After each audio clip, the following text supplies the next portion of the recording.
तारा नाम की एक छोटी बच्ची अपने चाचा चाची के साथ में रहती थी। तारा जब 6 महीने की थी तभी उसके माता पिता का एक सड़क हादसे में स्वर्गवास हो गया था।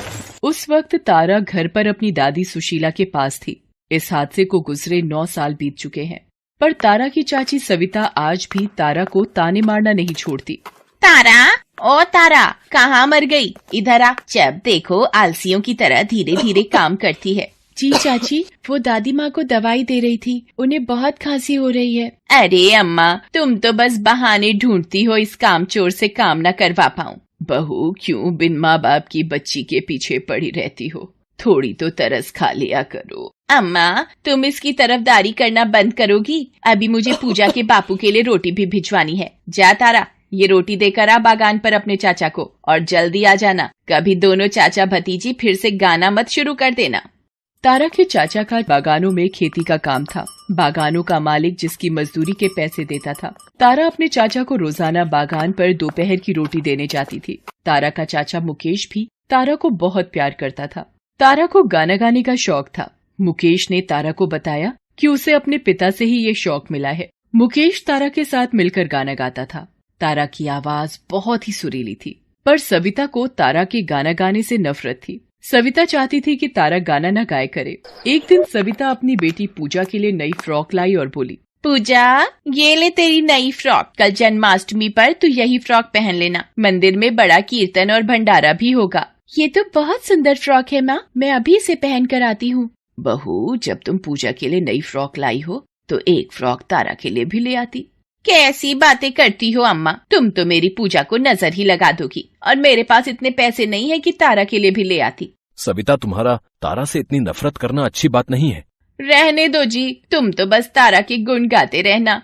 अगले दिन जन्माष्टमी का समारोह होता है। सब मंदिर जाते हैं। मंदिर के पुजारी को पता होता है कि तारा बहुत अच्छे भजन गाती है। पुजारी तारा को भजन गाने के लिए कहते हैं। मुकेश के कहने पर तारा भजन गाना शुरू करती है। यशोमती मैया से बोले नंद लाला, यशोमती मैया से बोले नंद लाला, राधा क्यों गोरी मैं क्यों काला, राधा क्यों गोरी मैं क्यों काला।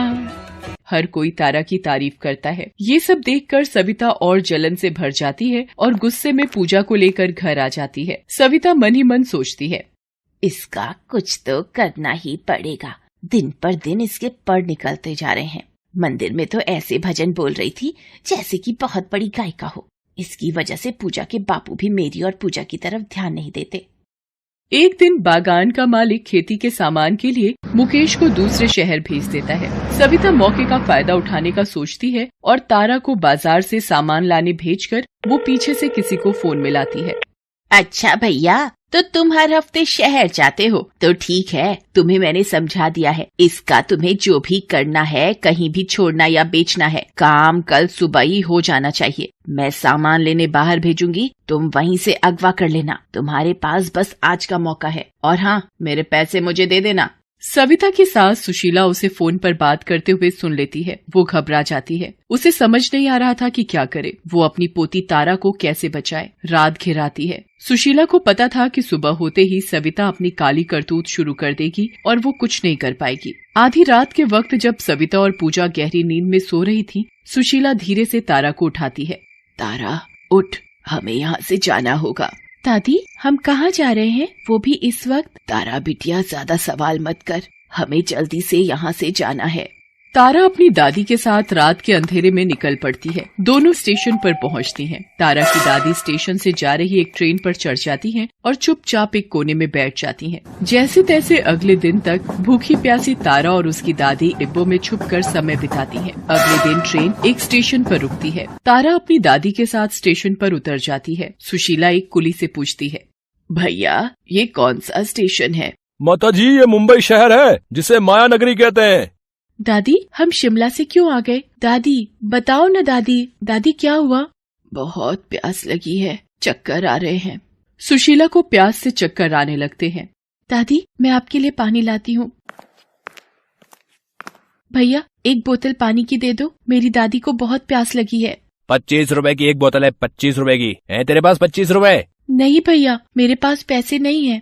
तो चल जा यहाँ से, बढ़िया ही पानी की बोतल मांगने वाली। अरे तेरे जैसे हजारों लोग रोजाना यही नाटक करते हैं यहाँ पर, भिखारिन कहीं की। चल निकल यहाँ से। दो व्यक्ति आपस में बात कर रहे होते हैं। तारा उनके पास जाती है। भैया, मेरी दादी को बहुत प्यास लगी है, मुझे एक बोतल पानी के लिए पैसा दे दो भैया। अरे ये भिखारी भी ना अपने घर वालों की बीमारी का बहाना करके रोटी पानी का इंतजाम करते रहते हैं। अच्छा ठीक है, तुझे पानी की बोतल चाहिए? मैंने देखा है भिखारी तो गागा कर पैसा कमाते हैं, पर तू तो रो रो कर पैसा कमा रही है। चल कोई गाना सुना पहले, फिर मिलेंगे पैसे, ठीक है? दोनों व्यक्ति तारा की मजबूरी का मजाक बनाते हैं। तारा को अपनी दादी के लिए पानी लेना था, इसलिए वो गाना गाना शुरू करती है। यशोमती मैया से बोले नंद लाला, यशोमती मैया से बोले नंद लाला, राधा क्यों गोरी मैं क्यों काला, राधा क्यों गोरी मैं क्यों काला। अरे आवाज तो तेरी बड़ी मीठी है लड़की, है? चल इसी बात पे ये ले 25 रुपए, जा अपनी दादी को पानी पिला दे जा।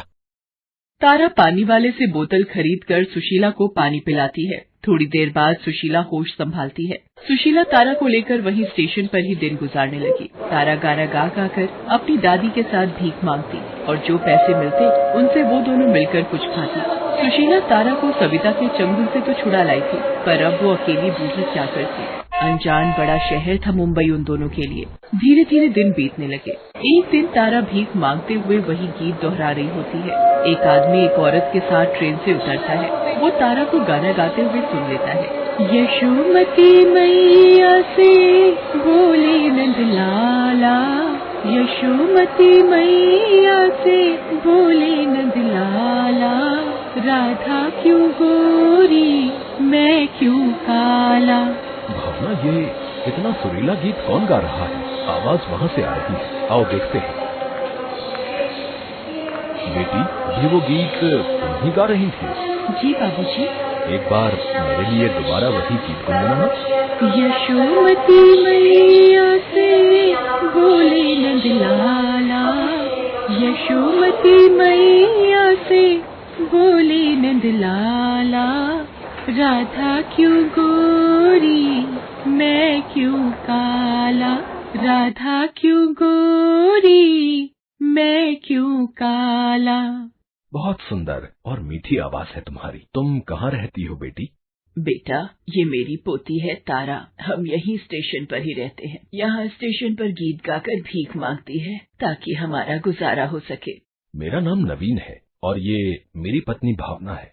मैं एक म्यूजिक कंपनी चलाता हूँ। नई आवाजों को मौका देना मुझे पसंद है। नई प्रतिभा लोगों के सामने आनी चाहिए। आपकी पोती की आवाज सचमुच बहुत ही अच्छी है। मैं इस आवाज को लोगों के कानों तक पहुंचाना चाहता हूं। आपको ऐतराज ना हो तो मैं आपको अपने स्टूडियो ले जाना चाहता हूं। भावना, मैं चाहता हूं कि ये बच्ची एक सफल गायिका बने। बेटा, ये तुम कैसी बातें कर रहे हो? मेरी पोती की आवाज पूरी दुनिया सुनेगी। ये एक दादी के लिए बहुत ही गर्व की बात है। सुना तूने तारा, तेरी आवाज अब लोगों तक पहुंचेगी, वो भी इनकी वजह से। मेरी बच्ची तारा। ठीक है साहब, हम चलने को तैयार हैं। चल बेटी तारा। नवीन और भावना सुशीला और तारा को अपने घर ले आते हैं। सुशीला उन दोनों को सारी आपबीती सुनाती है। भावना उन दोनों के लिए रहने का इंतजाम करती है।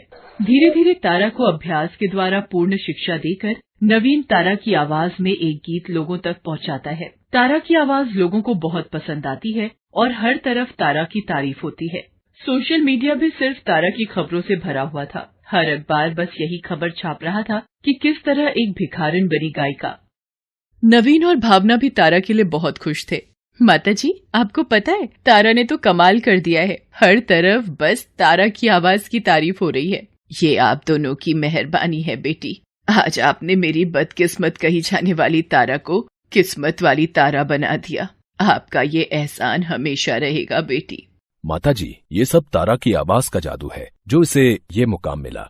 कल टीवी पर तारा का इंटरव्यू है तो हमें समय से पहुंचना है। भावना, तारा को तैयार करने की जिम्मेदारी तुम्हारी है। उधर शिमला में जब मुकेश वापस आता है तो माँ और तारा को ना पाकर दुखी होकर उनकी तलाश में कई महीनों तक दर दर भटकता है। एक दिन चाय की दुकान पर वो अखबार में तारा की फोटो देख लेता है और मुंबई जाने के लिए निकल पड़ता है। शहर पहुंचकर वो बाजार में दुकानों पर लगे टीवी में तारा को देखता है। वो खुशी से फूला नहीं समाता और रोने लगता है। स्टूडियो का पता पूछते हुए वो नवीन से मिलता है। नवीन उसे तारा और सुशीला से मिलवाता है।